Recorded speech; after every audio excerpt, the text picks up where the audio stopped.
Stand by.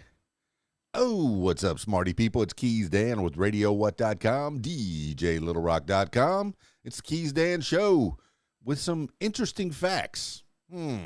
Edgar Allan Poe, yes, that mysterious writer, he only wrote one, count 'em, one finished novel.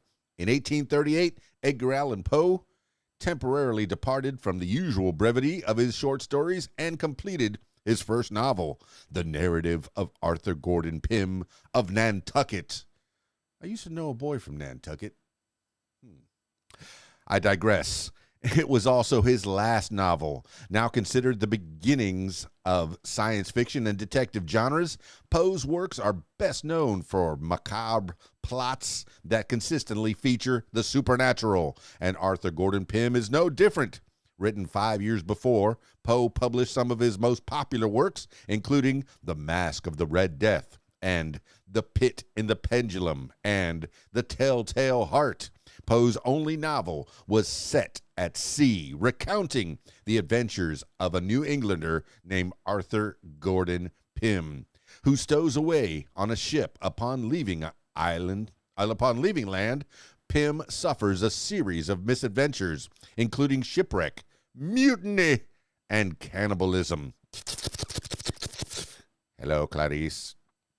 Despite the fact that Poe had experienced some previous literary success, his novel was received harshly. That was in part because of the political quagmire of American slavery. At the time the novel was published, the abolition movement was gaining momentum, and scenes in Arthur Gordon Pym seemed to reflect then bubbling social tensions. Many literary critics interpreted the story and its symbols, including a clash between white sailors and black islanders, as a political statement about the evils of slavery. Others dismissed Poe's novel for its depictions of violence. Some readers, believing the book was based on a true story, were upset to find it was fiction and declared it a hoax. Given its poor reception, Poe returned to the short story format and wrote off his own novel, calling it a, quote, very silly book. But not everyone considered Poe's book a flop. Literary historians believe it was likely read by author Herman Melville and may have served as inspiration for Melville's book, Moby Dick, published in 1851.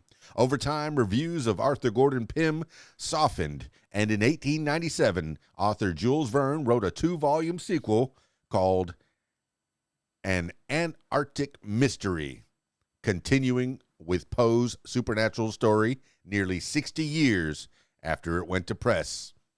Pretty cool.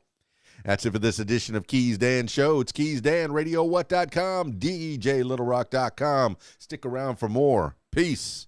I'm out of here.